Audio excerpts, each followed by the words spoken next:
Futures and options are inherently risky and not suitable for all investors. Only risk capital should be used. An investor may lose more than the original investment. Past performance is not necessarily indicative of future results.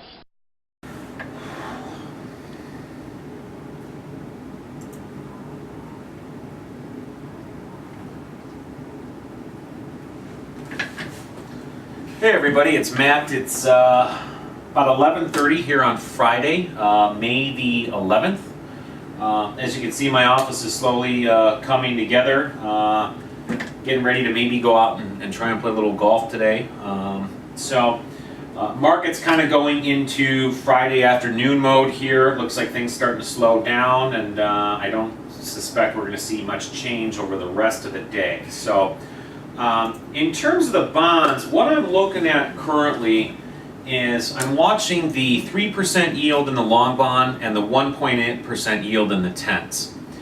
And I'm going to go over a couple option plays that I think may be appropriate should we start to test those levels. Now, keep in mind, trading is not suitable for everybody. Only risk capital should be used, and by risk capital we mean money that you can afford to lose.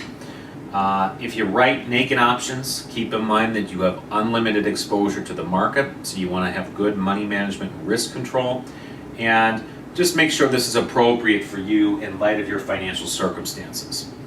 Now, that being said, right now we got the June contract, long bond trading at 144.30, SEP's trading 144.05. So should we see another push higher to some of Jack's targets, I think that 3% yield is very likely to hold unless we have a real big implosion in Europe. So I think it's a trade worth looking at. And should we get a push up in the June to the mid 145 handle or so, two ways I would look at some short exposure. Number one would be to be a call seller.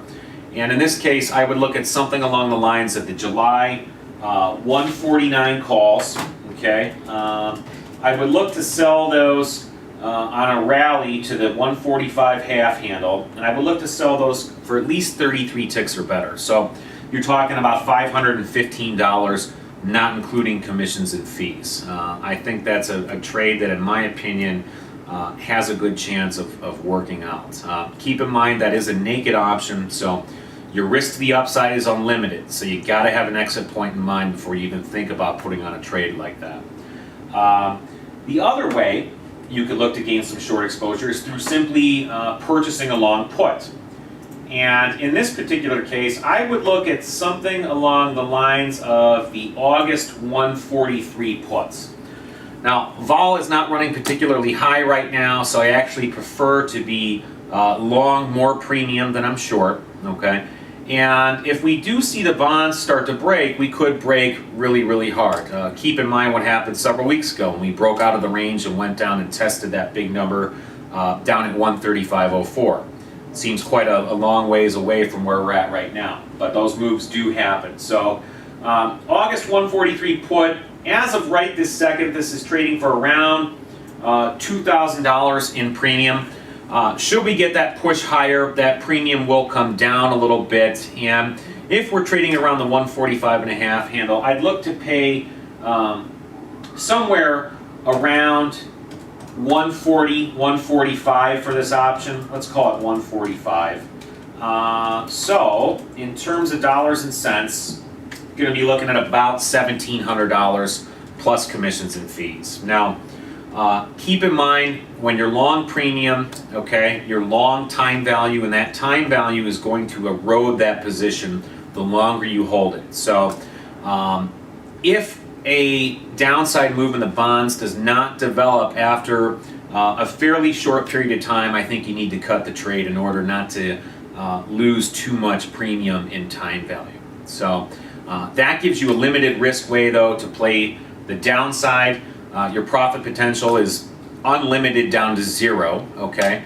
And your max exposure is the premium you pay plus commissions and fees. So there's two ways to potentially play a test of that 3% yield on the long bond. And, you know, we'll see what happens and where trade takes us over the next couple of sessions, but that's a level right now that I'm expecting to hold, at least for the time being. So with that, I'll leave you. Have a great weekend. Be smart, and we'll see you next week.